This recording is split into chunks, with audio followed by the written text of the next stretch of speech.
اگر معاف کر سکتے ہو معاف کر دو، نہیں کر سکتے ہو تو چھوڑ دو۔ بسم اللہ الرحمن الرحیم۔ السلام علیکم۔ شریعت اسلام کے پلیٹ فارم سے بندہ ناچیز آپ کو خوش آمدید کہتی ہے۔ آج کا میرا موضوع اذیت دینے والے کو احساس دلانا مشکل ہے۔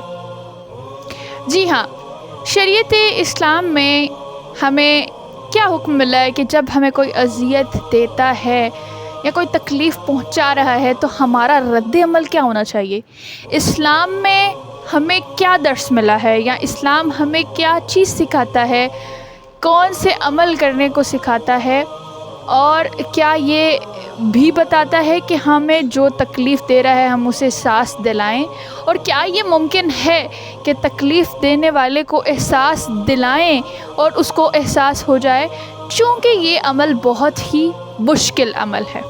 تکلیف ظاہر سی بات ہے، اس کو برداشت کرنا ایک بہت مشکل کام ہے، لیکن اس سے زیادہ مشکل ایک اور کام ہے کہ جو تکلیف دے رہا ہے، جو اذیت دے رہا ہے، اس کو احساس دلایا جائے۔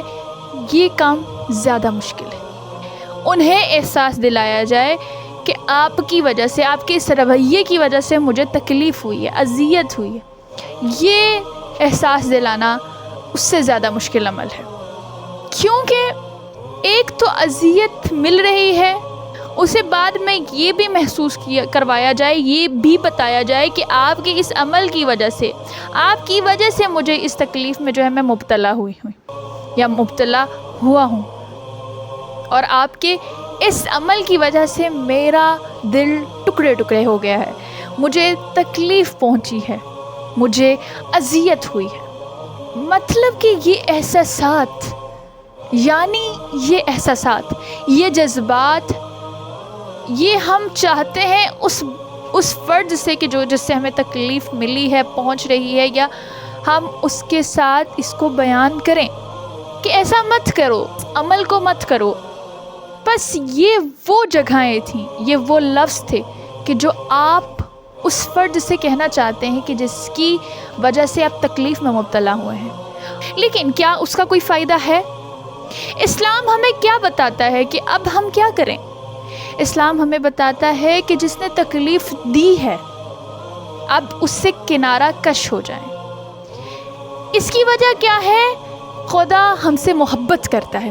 خدا نہیں چاہتا کہ ایک بندہ دوسرے بندے کی وجہ سے تکلیف میں مبتلا رہے۔ خدا کہتا ہے کہ تمہیں تکلیف مل گئی، اس کو چھوڑ دو۔ اگر معاف کر سکتے ہو معاف کر دو، نہیں کر سکتے ہو تو چھوڑ دو۔ اس معاملے پر راضی ہو جاؤ کہ اس تکلیف کے ملنے کے بعد کیا کرنا ہے، خدا کی رضا میں راضی ہو جاؤ، خدا سے اپنا تعلق جوڑ لو، مزید جوڑ لو۔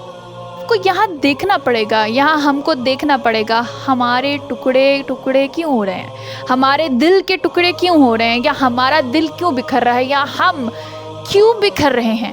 ہمیں یہ دیکھنا پڑے گا، کیونکہ اگر ہم تکلیف میں مبتلا رہیں گے، ہم سٹریس، انزائٹی، ہم اس سٹیج پہ چلے جائیں گے کہ ہماری زندگی کی رفتار مدھم ہو جائے گی، اور بعض اوقات کیا ہوتا ہے کہ ہمارے اندر چلنے کی سکت نہیں ہوتی۔ چلنا اس سینس کے ساتھ نہیں کہ ہم یہاں سے اٹھے اور 2 قدم چلے اور کہیں نہیں، چلنے سے مراد آپ کا کچھ کرنے کو دل نہیں چاہتا، نہ اچھا نہ برا۔ یہ رفتار رکنے سے ہمارا ہی جو ہے وہ نقصان ہوتا ہے، کسی کا نقصان نہیں ہوتا۔ خدا نہیں چاہتا کہ میرا بندہ رک جائے، ایک جگہ تھم جائے۔ وہ چاہتا ہے اٹھو، کھڑے ہو، اپنے آپ کو سنبھالو، میرے پاس آؤ۔ خدا چاہتا ہے کہ میرے سے تھیراپی لو، مجھے اپنا سارا درد بتاؤ، میں سولوشن دوں گا۔ اور یہ چیز ایسے نہیں ہے کہ ہم خدا کے ساتھ ڈسکس کریں اور ہمیں جواب نہ ملے۔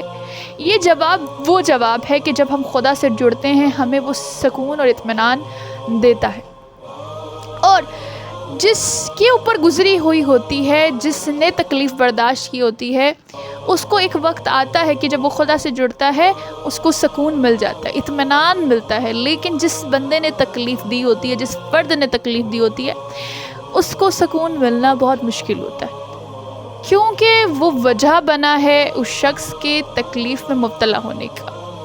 تو اسلام ہمیں درس دیتا ہے کہ مومن کا درد دوسرے مومن کا درد ہے، لیکن اسلام یہ بھی بتاتا ہے، اسلام یہ بھی درس دیتا ہے کہ اگر آپ کا کوئی درد سمجھ نہیں رہا تو آپ کا درد ہے، آپ کی تکلیف آپ ہی کی تکلیف ہے۔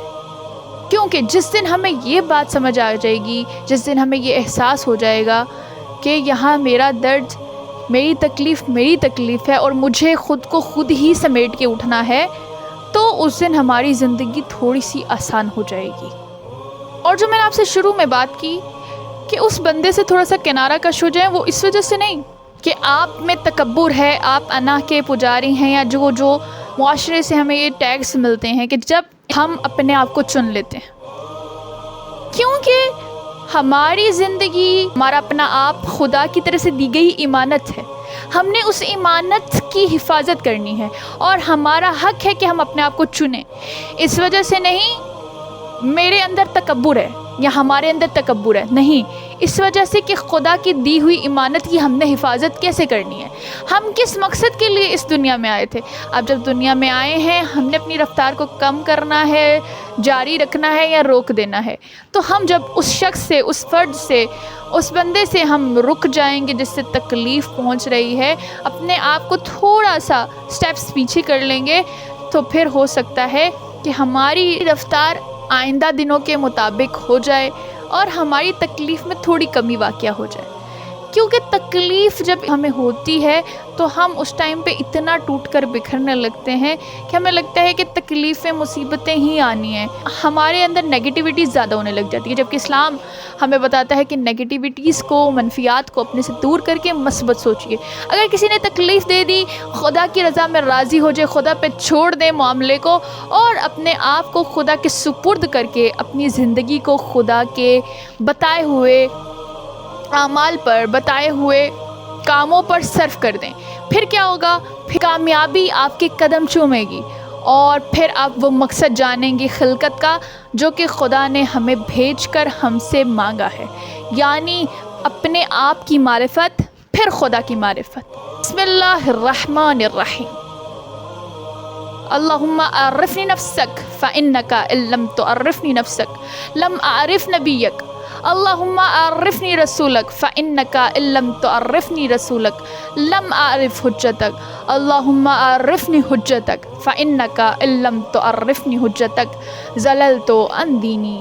جی، یہ وہ دعا ہے جو آخری دور میں امام الزمان علیہ السلام کی انشاءاللہ نشانیاں بہت قریب ہیں اور وقت بہت قریب ہے کہ ہم جب امام کو اپنی آنکھوں سے دیکھیں گے اور انشاءاللہ کہ ہماری آنکھوں کو، ہمارے کانوں کو وہ بصیرت و بصارت مل جائے کہ ہم اپنے وقت کے امام کو پہچان سکیں۔